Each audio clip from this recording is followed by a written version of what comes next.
டெல்லி சென்றிருக்கிறார் திரு செங்கோட்டையன். சில மாதங்களுக்கு முன்பும் டெல்லி சென்றார். பாஜக தலைவர்களையும் சந்தித்தார். 10 நாள் கெடு விதிக்கிறார். கட்சி பொறுப்பிலிருந்து நீக்கப்படுகிறார். தற்போதும் டெல்லி செல்றார். டெல்லி பயணத்திற்கும் பாஜக தரப்புக்கும் ஏதாவது சம்பந்தம் இருக்கா, இல்ல இந்த நிகழ்வுகள் எல்லாமே தனித்தனியா ஐசோலேட்டடா நடக்கிறதாக புரிந்து கொள்ள?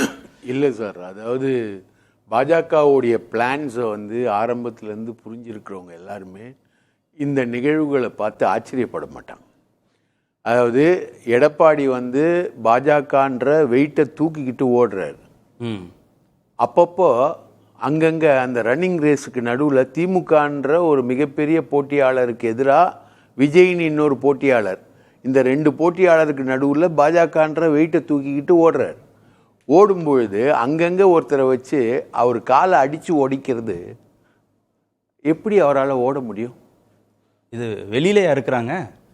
இல்ல வெளியில இருக்கு, கூட்டணிக்கு வெளியே இருக்காங்க. இல்ல சார், பிஜேபி தான் கூட்டணிக்குள்ள தானே இருக்கிறாங்க. பிஜேபி, தமிழக பிஜேபின்ற ஒரு வெயிட்டை தூக்கிக்கிட்டு ஓடுறாங்க. அப்போ அவருடைய கால் அடித்து உடைக்கப்படுகிறது என்றால் அவரால் எப்படி ஓட முடியும்? கீழே திரு எடப்பாடி பழனிசாமி விழுந்தா பாஜகவுக்கு தானே சேர்ந்தே அடிபடும். அது தெரியாதா பாஜக? அது தெரியும். ஆனா நீங்க சிராக் பாஸ்வான்னு ஒருத்தர் இருந்தார் பீகார்ல. சிராக் பாஸ்வானை நம்ம நிதிஷ்குமாருக்கு எதிராக கரெக்டாக ஒரு 40 கான்ஸ்டிடுவன்சிஸில் போட வச்சாங்க, போட்டியிட வச்சாங்க. அவர் 40 கான்ஸ்டிடுவன்சியில் நிதிஷ்குமாருக்கு செக் வச்சார். நிதிஷ்குமார் கிட்டத்தட்ட தோத்தார் அந்த இடத்துல. ஆனாலும் அவரை சிஎம் ஆக்கிட்டாங்க. சிராக் பாஸ்வான்ற ஹோல்டை கையில் எடுத்தது யார்? பிஜேபி. நீங்கள் மகாராஷ்டிராவில் நீங்கள் எடுத்தீங்கன்னா உங்களுக்கு ஷிண்டே, அஜித் பவார், என்சிபியிலேருந்து அஜித் பவார், இங்கே சிவசேனா தான் மிகப்பெரிய இந்துத்துவ கட்சி. அவங்க தான் பாபர் மசூதி இடிப்புக்கு முன்னோடியாக இருந்த கட்சி அவங்க தான். ஆனால் அதுலேருந்து ஷிண்டேவை உருவாக்குனாங்க. இந்த மாதிரி ஒவ்வொரு மாநிலத்திலையும் கூட்டணி வைத்திருக்கக்கூடிய கட்சிகளுக்குள்ளேயே முரண்பாடுகளை கிரியேட் பண்ணி அதை கபலீகரப்படுத்துறது தான் பாஜகவோட டெக்னிக். இப்போ திரு தினகரனுக்கும் திரு ஓபிஎஸ்க்கும் பாஜகவோட மறைமுக ஆதரவு இருக்குன்றீங்க? கண்டிப்பாக. அந்த மறைமுக ஆதரவு அவங்களுக்கு இல்லாமல் எனக்கு தெரிஞ்சு தினகரன் மேலே இருக்கக்கூடிய கேசஸ் இருக்கு இல்லைங்களா, இந்த ரெட்டை இலைக்கு லஞ்சம் கொடுத்த வழக்காகட்டும், 91, 96 போட்ட லண்டன் ஹோட்டல் கேஸு நல்லா தெரியும் எனக்கு. அதில் காஃபி போஸா இருக்குது, சோஃபம் போஸா இருக்குது, எல்லா போஸாவும் இருக்குது அதில். அந்த கேஸ் ஆகட்டும், அந்த கேஸ், இந்த 2 கேஸ்லேருந்து அவரால் பாஜக துணை இல்லாமல் வெளியே வரவே முடியாது. ஓபிஎஸ் எப்படி உருவாக்கப்பட்டார், எப்படிலாம் அவருக்கு ஃபண்ட் பண்ணாங்க, கூவத்தூர் முகாமுக்கு போட்டி முகாம் அவர் நடத்தினார். இவர் 1 கோடி ரூபா ஆஃபர்னா இங்கே 4 கோடி ரூபா ஆஃபர். இப்படிலாம் நடந்த நிகழ்வுகள் எல்லாமே நமக்கு நல்லா தெரியும். அப்போது சசிகலாவும் எடப்பாடியும் ஆன்டி பிஜேபியாக தான் இருந்தாங்க. அவங்கள ப்ரோ பிஜேபியாக கன்வெர்ட் பண்ணி ஓபிஎஸை கொண்டு இணைச்சி ஒரு 4.5 வருஷம் ஆட்சியை கொண்டு போனது இதெல்லாமே பாஜகவுடைய வேலைகள். இந்த வேலைகள்லாம் பிடிக்காம தான் ஒரு முறை எடப்பாடி டெல்லிக்கு போயிட்டு அண்ணாமலையை பற்றி குறை சொல்லணும்னு போகும்போது அந்த அறையில் அண்ணாமலை உட்காந்துருந்தார், அமித்ஷாவோட அறையில். இதெல்லாம் பார்த்து வெறுத்து போய் தான் இனி பாஜகவே வேணான்னு சொல்லிட்டு எடப்பாடி வராரு. அதுக்கப்புறம் இப்போது திமுகவுடைய முன்னெடுப்பு, இவங்க மத ரீதியான அரசியலை முன்னெடுத்தா திமுக மொழி ரீதியான அரசியலை முன்னெடுத்து இந்தியா முழுக்க மொழி பிரச்சனைகளை உருவாக்கி எல்லா மாநிலங்களும் தங்கள் தாய்மொழிக்காக போராடக்கூடிய சூழலை உருவாக்கிட்டு வரும்போது திமுகவுக்கு செக் வைக்க தான் இவங்க ஏடிஎம்கேவோட சேர்றாங்க. ஏடிஎம்கேவோட சேர்ந்தா கூட ஃபுல்லாக சேர முடியல. இங்கே தலைவரை மாற்றுறாங்க, அண்ணாமலையை மாற்றுறாங்க, நயினார் நாகேந்திரனை இவங்க கொண்டு வராங்க. இந்த ஈக்குவேஷனுக்குள்ள அவங்களுடைய அந்த பழைய ஆப்ரேஷனை அவங்க விடவே இல்லை. அதில் தான் செங்கோட்டையன் வர்றாரு.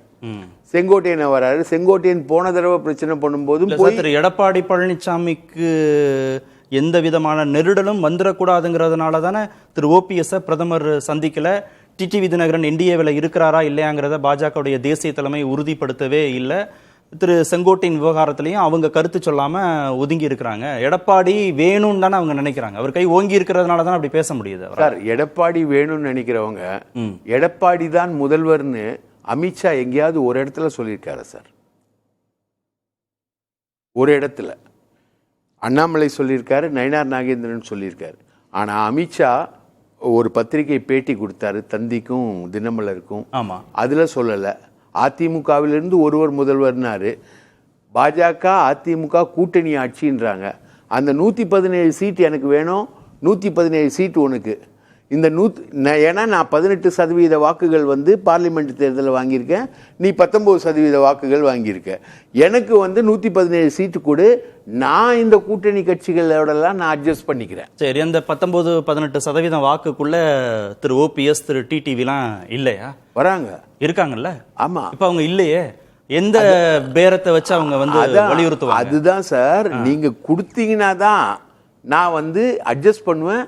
கூட்டணி ஆட்சி, பாஜக தேசிய ஜனநாயக கூட்டணி ஆட்சி. இவரு எடப்பாடி என்ன பண்றாரு? கூட்டணி கமா ஆட்சி. இதுதான் எடப்பாடியோடைய கிளைமுக்கும் இதுக்கும் இருக்கக்கூடிய வித்தியாசம். இந்த இந்த விஷயத்தை பயன்படுத்திக்கிட்டு கூட்டணியில இருந்துகிட்டே அதிமுகவை காயப்படுத்தி என்ன பண்ண முடியும்? திரு செங்கோட்டையனை வச்சு என்ன பண்ண முடியும் உங்களால? சார், கட்சி பொறுப்புகளே இல்ல, அவரு கட்சி பொறுப்புகளே இல்ல சார். செங்கோட்டையன் 6 மந்திரிகளை சொல்றாரு. அவரோட பேட்டியிலேயே ஒரு 6 மந்திரிகள், 6 முன்னாள் அமைச்சர்களை சொல்றாரு.